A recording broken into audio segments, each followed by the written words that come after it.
Hello and welcome. Tonight, the search for the solution to the nation's security situation challenges continues as northern governors meet with the National Security Advisor for a room to consider alternative options to arrest the situation in the north. House of Representatives steps down bill to amend Section 13 of the Electoral Act of persons seeking transfer of voter registration data to reflect current place of residence. And FCT Minister Nyesom Wike clears doubt on his resolve to transform the nation's capital city infrastructure, says his mandate regarding this is clear and he will not be distracted. On business news tonight, International Energy Agency raises 2024 global oil demand growth forecast by 110,000 barrels per day. On sports news tonight, reigning MPFL champions Yaba International to play their next 3 home games behind closed doors and fined 5 million naira for disrupting live broadcast of their game against Doma United. And from Abuja, Minister of Budget and Economic Planning Abubakar Bagudu dismisses allegations of padding of the 2024 budget that claims are untrue.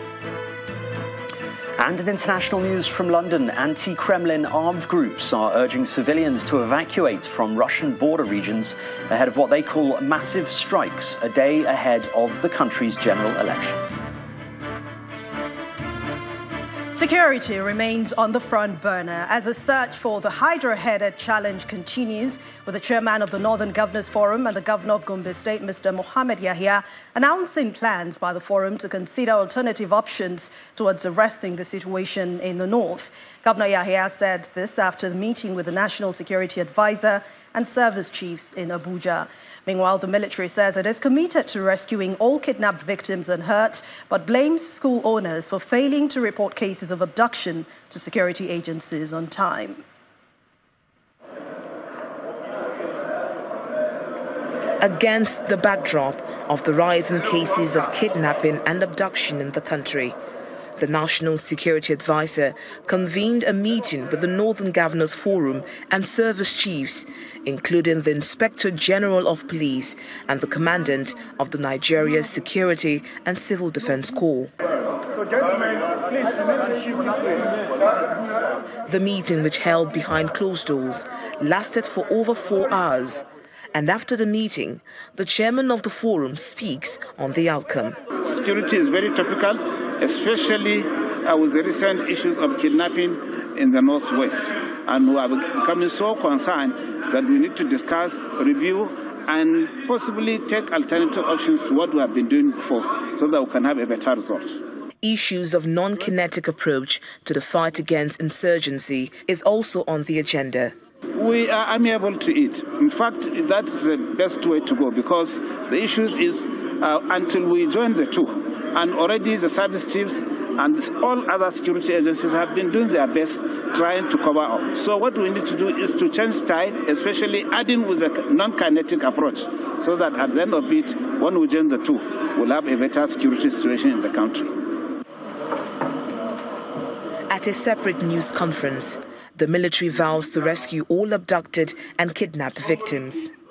Recently, cases of citizens being abducted in theaters of operations in the northeast, northwest, and north central were recorded.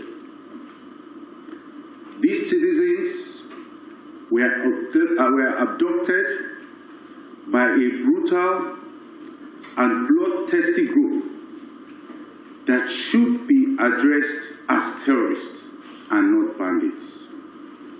I repeat, these are terrorists and not bandits. On the abduction of internally displaced persons in Gamburu and Gala in Borno State, the military explains that they went beyond permissible distance from the camp. I will add that one thing I see common in most of the abduction cases that occurred was that the military was not given prior notice and notified on time in order for us to embark on a quick intervention of a search and rescue effort. What I can assure is that we will not rest until all of these hostages are returned. Although the military has vowed to rescue all abducted and kidnapped victims unhurt, it says the delay in reporting such incidents is hampering quick response from security agencies and other responders. In the meantime, the National Security Advisor, Mr. Nuhu Ribadu, is calling for enhanced community-driven reintegration and reconciliation process for persons formerly associated with non-state armed groups in the Northeast. Mr. Ribadu made this call in Abuja at the launch of the second phase of the European Union support for disengagement, review, reintegration and reconciliation of persons formerly associated with the groups in the North. He explains the project was conceived to promote peace and stability. Officials from the European Union and the Office of the National Security Advisor are in this hall for the launch of the disengagement, review, reintegration and reconciliation of persons formerly associated with non-state armed groups in the northeast Nigeria. The National Security Advisor is implementing the project through the National Counter-Terrorism Center with the aim of promoting the non-kinetic approach to the fight against insurgency. For us at the office of the NSA, we will continue to provide the needed coordination as enshrined in the Terrorism Prevention and Prohibition Act 2022, policy framework and national action plan for preventing and countering violence, extremism, and other relevant policy documents. The European Union is a partner in the implementation of the project, and the EU head of delegation to Nigeria and ECOWAS is pledging more support to end insurgency. Launch reaffirm their commitment to support peace in Nigeria. The SD3R program will support the continuous efforts of the federal government and of the state governments of Adamawa, Borno, and Yobe to bring a lasting peace in the northeast of the country. Governor Babagana Zulum of Borno State is the chairman of the Northeast Governors Forum, and he is hoping that the project will tackle the root causes of insurgency in the region. He is also promising support from the subnationals in the region. One of the solutions that we adopted is what we call the Borno model. We felt we must establish ownership of the activities that are ongoing in the state, which is very critical. We felt there is a need for us to strengthen our monitoring and evaluation mechanisms at the state level. And then, above all, we understood that kinetic measures alone will never solve our own problems. The National Security Advisor, accompanied by officials of the European Union, then launched the project. To the National Assembly, where a bill to amend Section 13 of the Electoral Act to ensure that persons seeking transfer of their voter registration data reside in the constituency where they have applied has been stepped down in the House of Representatives. While the bill was supported by some lawmakers, others argued that it would lead to disenfranchisement of eligible voters. Our National Assembly correspondent Terry Kume reports on this, as well as the student loans bills transmitted from the presidency to the National Assembly. For the final plenary of the week, the House of Representatives considers a bill to amend the 2022 Electoral Act for second reading. Amendment, I say. Sponsored by Honorable James Faleke, the bill seeks to ensure that a person seeking transfer of their voters' registration data actually resides in the constituency to which they have applied. The person seeking the transfer must show evidence, physical or otherwise, to the resident electoral commissioner of his existence in his new place of abode. This evidence is by showing the applicant's utility bill, the applicant's name, as well as evidences of his residence by the community leader or the district leader, as the case may be. Honorable Speaker, remember the Section 5 is that the originals of the utility bills and letter of confirmation must be physically shown to the electoral officer by the applicant at the point of taking his or her biometrics. The amendment bill receives mixed reactions from members as some ponder on possible disenfranchisement of eligible voters. It's trying to cure a situation whereby somebody can be somewhere and participate in the process of selecting either a representative or a leader in another constituency simply because he has transferred his or her voting data to that particular constituency. I want us to expunge the utility bill because a utility bill cannot come on the name of a tenant, and I'm going to the Resident Election Commission to present it that I should be transferred. It means that after you have gotten your utility bill, a community leader who may not like your face will tell you, sorry, I cannot confirm. A community leader can be anybody. How do we define a community leader? We are seeking to increase more Nigerians to participate in the electoral process. If we bring in this condition, Mr. Speaker, we are going to restrict more people. Honorable Falike's eventually prevailed upon to step the bill down for further consultation. I would like to withdraw it, make amendments and represent if you so wish, Mr. Speaker. Meanwhile, 24 hours after the suspension of the student loan scheme by the president, the House receives a communication from the president on a student loan access to higher education repeal and reenactment bill 2024. The House quickly considers and passes the bill through second reading. Terry Ikumi, Channels Television News. And indeed, that bill to amend the Students' Loan Act has scaled through second reading in the Senate. This follows a correspondence by President Bola Tinubu to the Senate seeking to repeal the existing law and the enactment of a fresh bill. This request comes a day after the announcement of a temporary suspension of the commencement of the student loan system, which will allow students of tertiary institutions access low-interest loans to complete their studies. A National Assembly correspondent, Gloria Umezoke, has more. A correspondence from President Bola Tinubu seeking the reenactment of the students' loan law was one of the major highlights on the last plenary session of the Senate for the week. Yours sincerely, Bola Ahmed Tinubu. It's an executive bill seeking low-interest loans for students of tertiary institutions to complete their studies. While we have this student loan scheme, there are rules and procedures that must be followed to the latter so that the beneficiary will not see it as a free gift, but we know that it's a loan to be paid in the future. If anything this 10th Senate must do is to speedily pass this bill, with student loans being accessible and possible for students in our nation. A bill for an act to repeal the Students' Loans Access to Higher Education Act 2023, second reading taken. Again, another correspondence by President Tinubu is read and debated. The Honourable Minister of the Federal Capital Territory Administration, FCTA, has prepared the 2024 statutory budget proposals of the FCTA, which is forwarded herewith for consideration and approval. Without any dissenting vote, the 1.14 trillion naira FCT appropriation bill 2024 passes second reading. This bill is now read for the second time. It is referred to the Committee on the FCT to report back on the next legislative sitting. And FCT area councils and ancillary matters will be brought back on the next legislative date.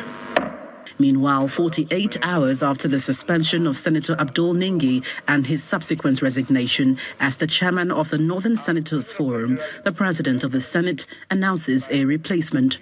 Distinguished Senator Yaradua, congratulations as the new chairman of Northern Senators Forum. A new spokesman for the Northern Senators Forum has also been elected in the person of distinguished Senator Tahi Mohammed Mongunu. The newly appointed chair promises to foster the interest of Nigeria as well as the development of the North. From the National Assembly, Gloria Umezoke, Channels Television News. In part two, after the break, FCT Minister Nyesom Wike clears doubts on his resolve to transform the capital city infrastructure, says his mandate regarding this is clear and he will not be distracted. Please join us again.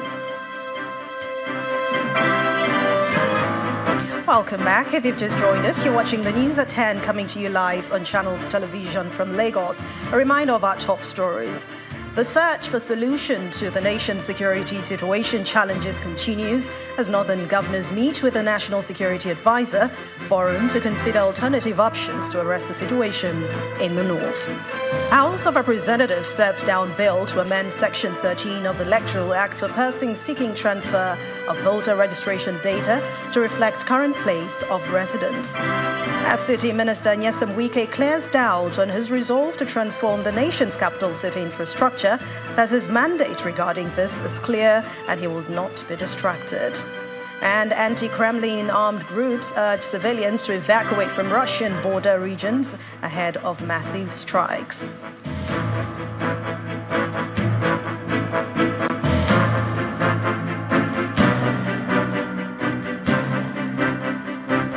Let's talk legal matters now. The Chief of Staff to Kogi State Governor Ali Bello and one Daudu Suleiman have been rearranged by the Economic and Financial Crimes Commission, the EFCC, for allegedly diverting about 100 billion naira belonging to the state government in September 2015.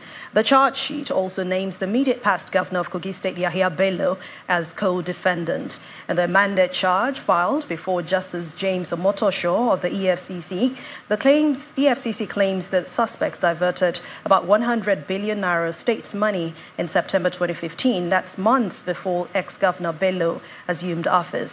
However, Mr. Ali Bello and Dauda Suleiman pleaded not guilty to the 17-count amended charge before the Federal High Court, Abuja. Earlier, Ali Bello's counsel, Abubakar Aliyu, had objected to reading of the amended charge on the ground that a copy of the amended charge was never served on them.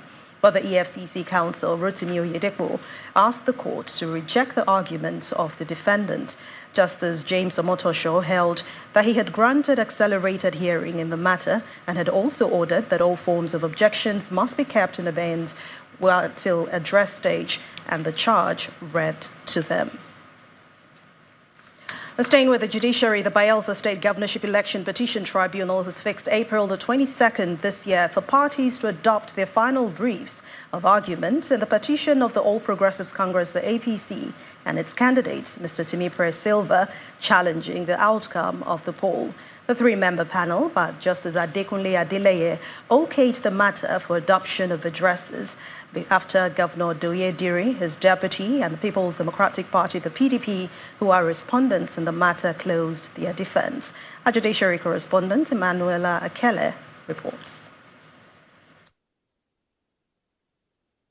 The Bayelsa Election Tribunal resumes its sitting with the People's Democratic Party, Governor Doye Diri, and his deputy, Lawrence Erijapo, ready to open and close their defense. The governor is present to witness the day's proceedings as his witness tendered the official results of the election as well as the final declaration of the results. Under cross-examination by counsel to the petitioners, the witness told the tribunal that INEC discharged its function creditably by conducting the election in compliance with provisions of the 1999 Constitution as amended and Electoral Act 2022. The deputy governor also produced a witness who confirmed that the deputy governor is a legal practitioner whose call to birth certificate was listed in INEC's form. The PDP witness informed the tribunal that he was not physically present in Ogboya and Nembe local government areas on the election day, but was there virtually. He adds that those whose names were not ticked on the register did not vote on the election day. I witnessed the proceedings firsthand and not having any report from any of my lawyers, either the lead SANs or any of them.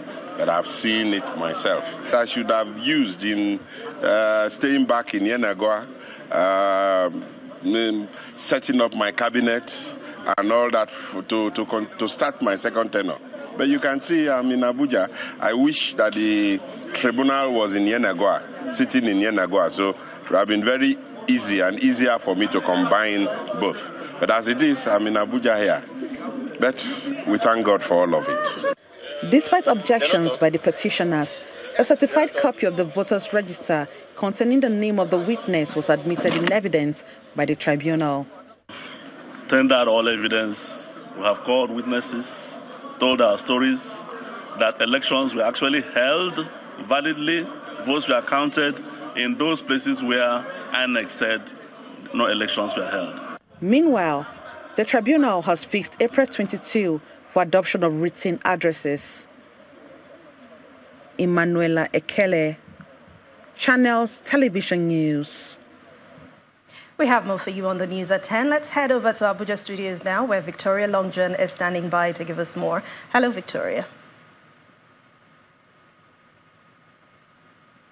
Hello, Anne. Well, in other stories, the Minister of the Federal Capital Territory, Mr. Nyesom Wike, has been speaking about his efforts to correct some lapses in the FCT system since he assumed office last year. Now, these include lack of waiver in procurement law, absence of security vote, and the FCT Special Intervention Squad. Mr. Wike also gave reasons why he's yet to meet with the senator representing the FCT, Senator Ireti Kingibe, over issues concerning the nation's capital. He made the clarifications during the media chat in Abuja. Our correspondent Kumbi Abuluwade reports. This is the second media chat by the Minister of the Federal Capital Territory, Mr. Nyesom Wike, for this year. The minister clarified the effort of his administration to address some of the lapses he met in the Federal Capital Territory Authorities system since he assumed office. Part of our problem is our procurement law. There is indeed to amend the procurement law to give room for certain things like this. How do you expect, we're talking about fighting of insecurity, the gentleman, and you want to go the long haul of procurement process. You must make a waiver. The minister also talked about the efforts to address insecurity, public transportation, as well as infrastructure development. Give kudos to security agencies, despite the fact that they lack most of this equipment, yet they have recorded a lot of successes. People just, the only thing you hear, somebody was kidnapped today. Our security agencies are doing nothing. You talked about the launch of the mass transit, yes. CNG buses the last time. Yes. What's going on with that? It was this January when I brought it to the attention of Mr. President, when he invited the service chiefs and all of us to a meeting, and I just look, this is the problem we're having. Immediately, he approved, and the buses have been procured. Mr. Wike also clarified his relationship with the senator representing the FCT, Senator Ireti Kingibe. I read yesterday, I don't want to be personal. I think they say she's a senator for FCT, I don't know. Okay, they said she's a senator for FCT. Saying, Wike is busy scraping roads. And this you know, in my place, that's why I said, if you don't know what to tell somebody, you say as him be. Everybody is commending what is going on in FCT. You are busy, say that he's not carrying me along. I'm supposed to be the eye of FCT. That's lawmaking. The media chat also afforded the minister an opportunity to speak on the peace deal with the governor of Rivers State, as well as his membership of the People's Democratic Party. Anybody who supports an ingrate is a natural and ungrateful person. How can President tell me I should go back to a party? Or how can you? Where has that happened? People that resigned, they were brought back. People that, you know, the for whose own interest? Do you know what they said? Withdraw impeachment. Do you know what that is? Who benefited from it all? As far as I'm concerned, the lawmakers have respected Mr. President. When that agreement was reached, it didn't take them 24 hours. They would do the impeachment notice. What is the point that you brought commissioners? Are they working? Mr. Wike believes the FCT has achieved a lot under the administration of President Bola Tinubu. From the nation's capital, Kumbi Aboluwade, Channels Television News. Meanwhile, the Minister of Budget and National Planning, Mr. Abubakar Bagudu, has provided some clarifications on the 2024 budget padding claims, which led to the suspension of Senator Abdul Ningi by the Senate. While addressing journalists in Abuja, the minister explains that there is no disparity in the 2024 budget. The minister notes that President Bola Tinubu submitted a budget of 25.2 trillion naira, whereas the National Assembly upgraded the budget to 28.7 trillion naira.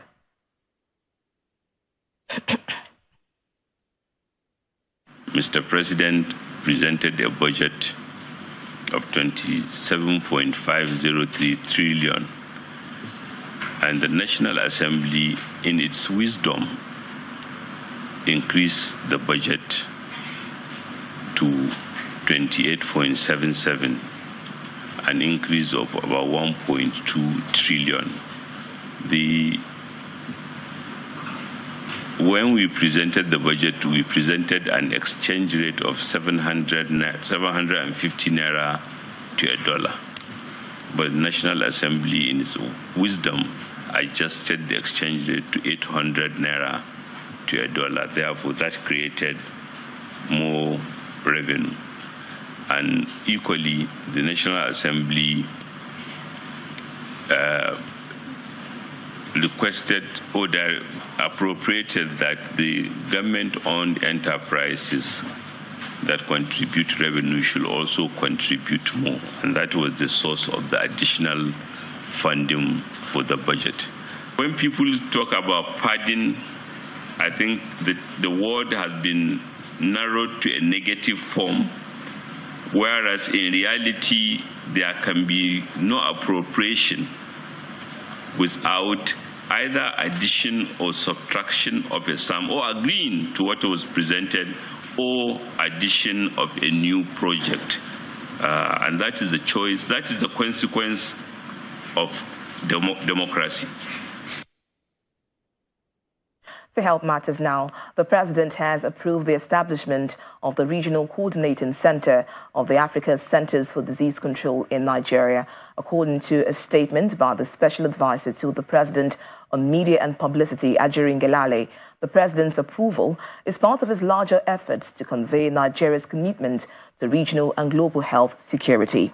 It adds that the center will bring with it enormous socio-economic benefits in the form of enhancing aggregate national productivity and reversing human capacity drain, as well as enhancing Nigeria and West Africa's collective capacity to respond promptly to outbreaks. Meanwhile, the President has appointed Dr. Temitope Ilori as the Director General of the National Agency for the Control of AIDS for an initial term of 4 years.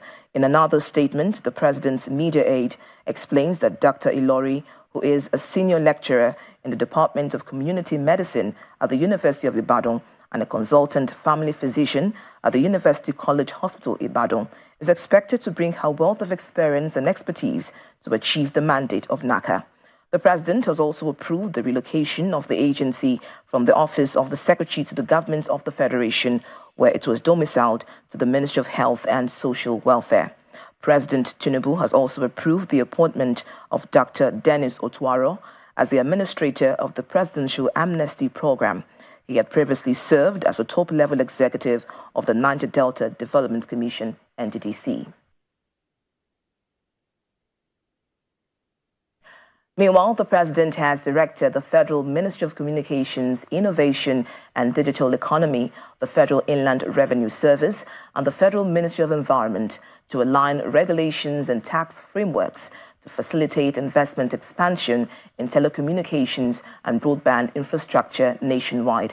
The President issued the directive at a meeting with a delegation from the American Tower Corporation Nigeria at the State House. According to a statement from the Special Advisor on Media and Publicity, Ajirin Gelale, the President expressed dissatisfaction with the bureaucratic pace for permit issuance processing for companies operating in the digital infrastructure sector. No. Still ahead on the news at 10, International Energy Agency raises 2024 global oil demand growth forecast by 110,000 barrels per day. That's on Business News. To join us again. Welcome back to the news at 10. Now still with the presidency, President Bola Tinubu has called on state governors to set aside political differences and collaborate with the federal government to build the nation. Now speaking during the breaking of Ramadan fast with governors at the State House in Abuja, President Tinubu emphasized the importance of transitioning from politics to governance, noting the need for unity and cooperation amongst all stakeholders. Chairman of the Nigeria Governors Forum, Governor Abdurrahman Abdurrazak of Kwara State, commended the federal government for distributing 42,000 tons of grains. On the payment of wageable to workers, the governor promised that the state will do the right thing. I'm glad that the headwind pushing us back is almost over.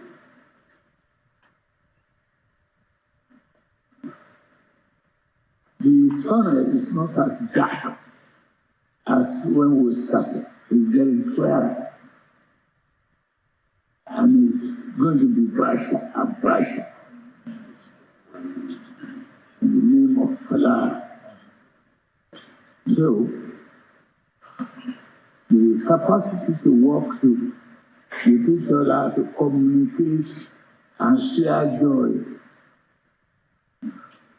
is what I will continue to preach about.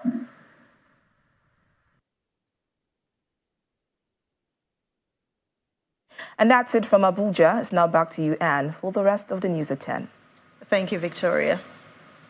To infrastructure development now, this time in Anambra State, where Governor Chukwuma Soludo has commissioned the Amansi to Oba Ofemili Road to open up agricultural activities in the area. The commissioning of the road project is part of activities to commemorate his second anniversary in office. Awka North Local Government, one of the agrarian food basins of Anambra State, comes alive as Governor Chukwuma Soludo commissions the 26-kilometer network of roads from Amansi to Oba Ofemili 16 months after flagging off the project.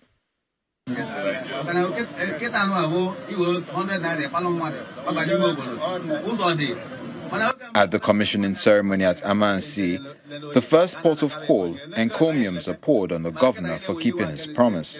In 2022 September 17, you flagged off construction of 26-kilometer road connecting Amansi, Ebenebe, Uben, and Oba Ofemili. On that same day, Mr. Governor, you promised us that this road is going to be completed in a very short time. Today, we are here celebrating, thanking you for what you have done for us, Mr. Governor. His reaction is that for things to work at the grassroots, there must be deliberate action to build a proper foundation for sustainable development. Today is a happy day. Today, as the Secretary PPSSC said, is promise made, promise kept. There were various stops along the way to commission projects in Ebenebe, Ugbenu, and Ugbene communities. The final stop is Oba Ofemili, where the Commissioner for Homeland Affairs and Indigene appreciates God and the governor for giving them reasons to smile again. And here is the reason why. This is one of the first projects in the country that is completed within the budget and within the time schedule. This is possible because Mr. Governor honors the certificate every time it is due. Governor Soludo describes the day as historic, as he notes that Awka North, especially Oba Ofemili, was one of the reasons he decided to contest for governor. We passed through 5 of them today that we could say since the creation of Adam and Eve, haven't seen tarred road this way. And today, we are here 26 kilometers with the best quality ever could be constructed. And I am able to come to Oba Ofemili that used to take 3-4 hours to travel. I am able to make it in less than 20 minutes. One of the reasons I persisted in contesting for the office of Governor of Anambra is because of Awka North and because of Obo family.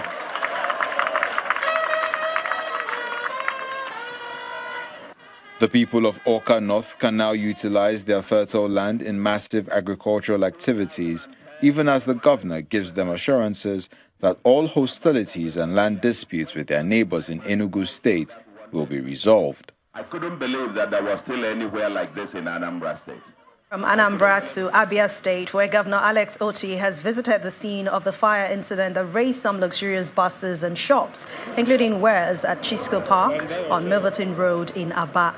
While sympathizing with the victims of the fire incident, said to have been triggered by a generator, Governor Oti emphasized the need for every business to have firefighting equipment to curb such incidents. He also promised that his administration will give support to those who were affected by the inferno. There have been several fire incidents in Aba. That tells me that there are things we should be doing that we are not doing well. In the first instance, every facility must have fire extinguishers. And we are going to enforce it from next week. We will also, looking at this whole place, something is also wrong. And I think it's time we relocated the parks to a more spacious place. We can't have everybody walking this in of Webe. This is a recipe for disaster. And I know that there are parks around Osisioma, part of Port Harcourt Road. We are going to go and have a look at them and ensure that we relocate a lot of these vehicles to the park. Let me commiserate with the businesses that we are affected and their owners, and we will, as much as possible, support them and help them to at least tame some of their losses. Some company news now. Mills Nigeria PLC has held its 2024 award ceremony for its dealers within the Lagos market. The event is part of the company's annual tradition of encouraging and rewarding its distributors who continue to show loyalty. At FNN, we are dedicated to... In its annual tradition of recognizing, interacting and rewarding its loyal customers, Flour Mills of Nigeria PLC brings dealers of its quality products within the Lagos market together.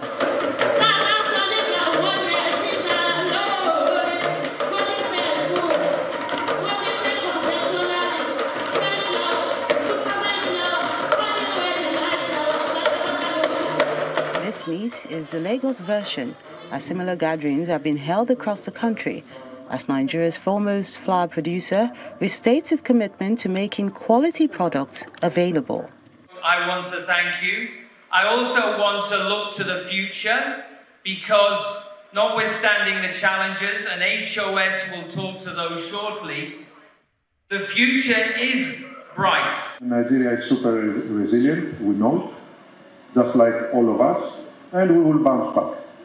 We just need to have the patience and the perseverance. The 2024 Customer Forum is also aimed at recognizing dealers with outstanding sales records who ensure the company's quality products get to every area of the state.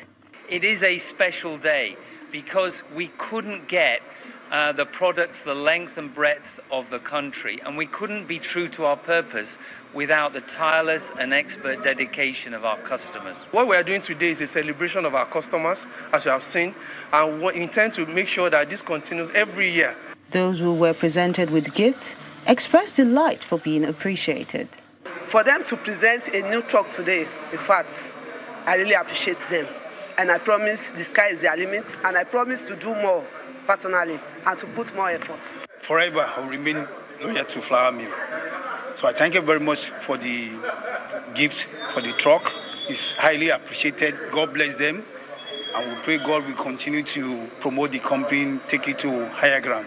With these gift awards handed out to its loyal dealers in Lagos State, Flour Mills of Nigeria PLC has once again restated its commitment to not just providing quality products, but also giving back to partners who are part of the company's success story in its 63 years of operations in Nigeria. In continuation of its corporate social investment drive, Stanbic IBTC Pension Managers has renovated the female and male sections of the Federal Neuropsychiatric Hospital, Yaba, in Lagos. The financial services provider said this gesture is a testament to the company's core belief in bringing succor to the citizenry in line with its business philosophy. The management of Stanbic Pension Managers and that of the Federal Neuropsychiatric Hospital, Yaba, are all here to witness this important occasion, the handing over of renovated sections of Nigeria's foremost psychiatric health facility. In his welcome address, the Chief Medical Director of Federal Neuropsychiatric Hospital, Yaba, Dr. Olugbenga Oweye, appreciates the contribution of Stanbic IBTC Pension Managers. I would like to express my profound appreciation and gratitude to the management and staff of Stanbic IBTC Pension Managers for the renovation of the female Ward 3 and male Ward 3, which consists of 40 beds on the male wing and also 40 beds on the female wing. Stanbic IBTC Pension Managers says the renovation of the female and male sections of the hospital is to create a conducive environment for efficient operations. By renovating and equipping the hospital wards, we aim to create a nurturing environment conducive to the healing and recovery of patients in need. Yaba Neuropsychiatric Hospital plays a pivotal role in our society's mental health landscape, and we are proud to have contributed to its enhancement. Established in 1907, the Federal Neuropsychiatric Hospital, Yaba, has gone through different phases of development, and the management of the facility says the corporate social investment, courtesy of Stanbic IBTC Pension Managers, will enable it to deliver improved services. The newly renovated wards will no doubt help in the improvement in the quality of service delivery to the teeming number of individuals accessing our services. Stanbic IBTC Pension Managers, on its part, appreciates the hospital management for giving it the opportunity to meet the health needs of the people. For us, it's about ensuring that the underserved also have privileges, also have the opportunity to become better versions of themselves. This handover ceremony of renovated sections of the Federal Neuropsychiatric Hospital, Yaba, signals a new dawn in service delivery for the management and staff, and ultimately will benefit the patients. Let's delve into the world of business now, where Ibom is standing by.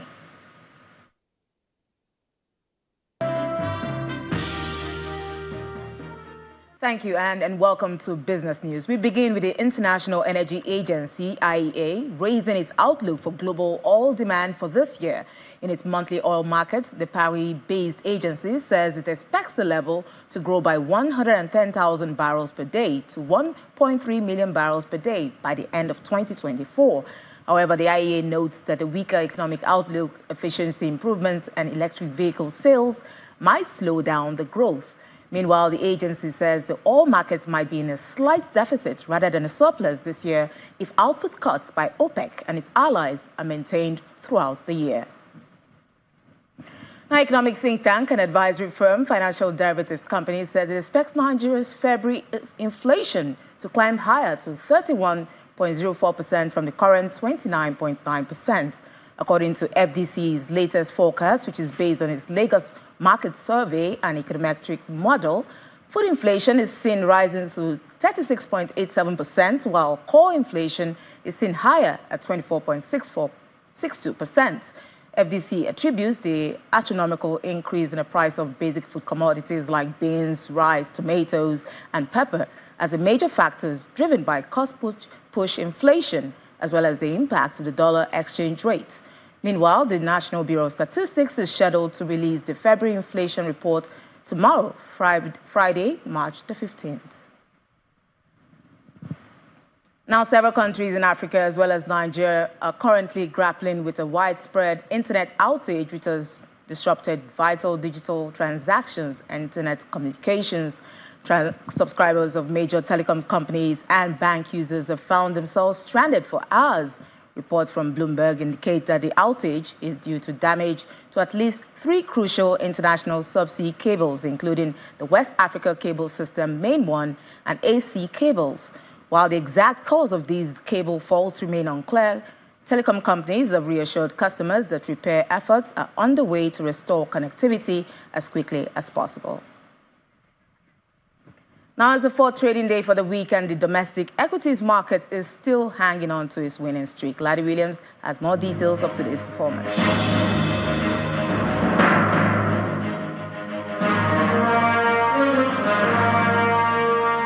Hello and welcome to the Stock Market Report. Well, trading ended in a green again today. If we look at the all-share index, still maintaining that 104,000 level, up 0.47%. Well, we see activity chart there, the subdued trading today compared to yesterday. We see deals down about 39% at 5,824. Volume, that's down about 30%. There are 226 million units of stocks valued at 7.4 billion naira. Let's look at the sectoral performance now. We'll see the banking counter continuing in the green there, up 0.25%. Consumer goods not left out, but oil and gas stays unchanged. There's a negative market breadth today with 19 gainers against 22 decliners. All 4 sessions this week positive. Countdown to the final trading day of the week tomorrow. That's a stock market report. The bulls dominate.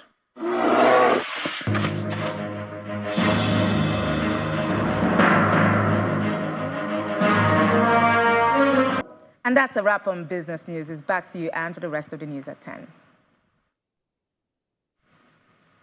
Thank you, Will.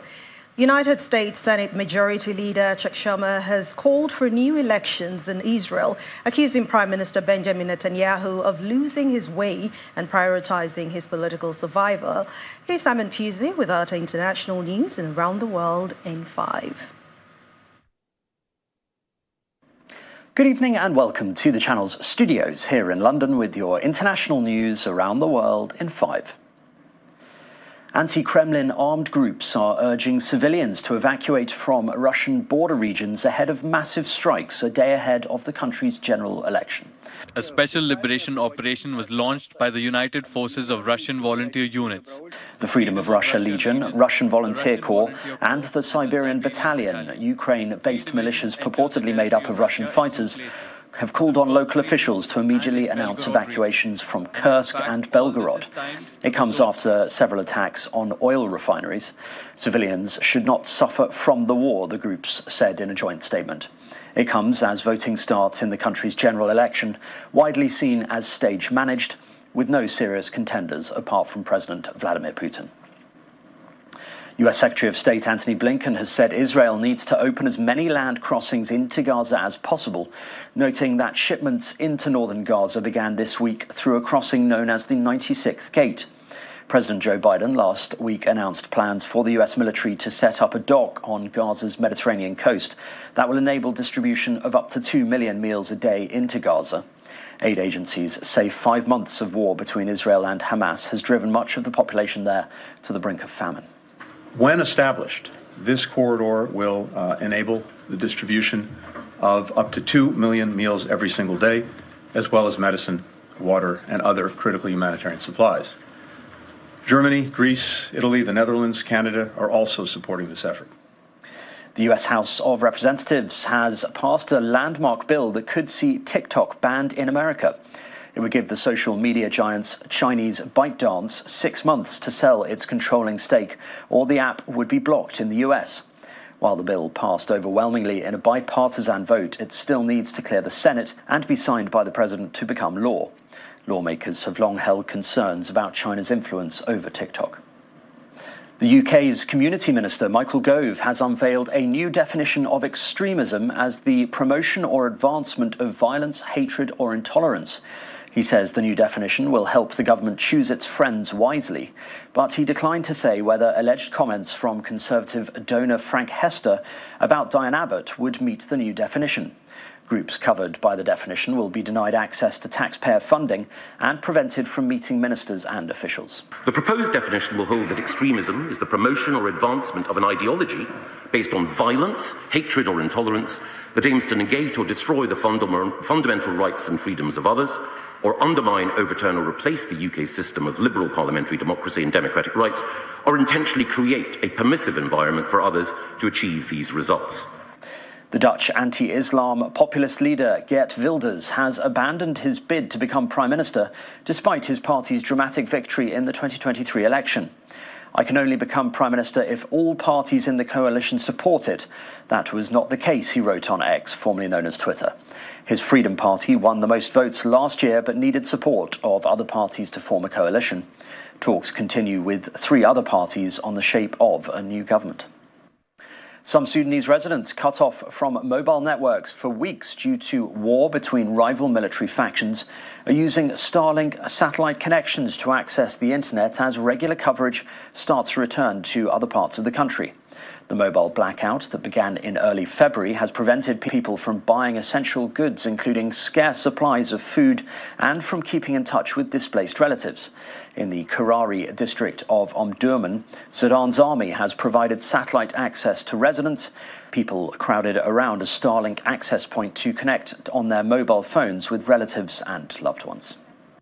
And major African cocoa plants in Ivory Coast and Ghana have stopped or cut processing because they cannot afford to buy beans, 4 trading sources said, meaning chocolate prices around the world are likely to soar.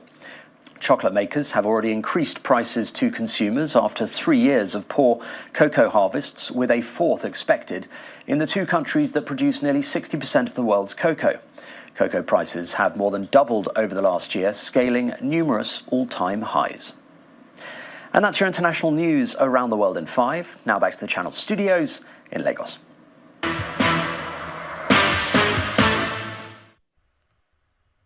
Thank you, Simon. Welcome to Sports News. Reigning Nigeria Premier Football League champions Yaba have been charged for breaching NPFL framework and rules during their Matchday 24 fixture against Doma United. The NPFL has fined the People's Elephant ₦1 million for failing to provide adequate and effective security in the course of the match, leading to poor crowd control at the Yaba Stadium in Abia, another ₦1 million for pitch encroachment by fans. Qatar will stage the next 5 editions of the Men's Under-17 World Cup from 2025 to 2029, while the girls' tournament is set to be played in Morocco. World Football's governing body FIFA says the decision to choose a single host nation for multiple editions centered on the ability to make use of existing footballing infrastructure in the interest of tournament efficiencies and sustainability. Coach Domenico Tedesco has signed a 2-year extension to stay on as Belgian coach until the 2026 World Cup, as the team unveiled a new kit which pays tribute to the comic hero Tintin. The 38-year-old coach was appointed as the successor to Roberto Martinez after the 2023 World Cup and led Belgium through an unbeaten qualifying campaign for the Euro 2024. That's Sports News, and it's back to you, Anne. Thank you, Chris. And the main news again. Northern governors today met with the National Security Advisor, Nuhu Ribadu, as a search for solution to the nation's security situation continued. Meanwhile, the forum said it will consider alternative options to arrest the situation in the north. And there was a massive disruption of the internet today, affecting Nigeria and other parts of the world, but that has been restored. And that's the news at 10 tonight. Thank you so much for watching. I'm Anne Mwawadu. Have a great night.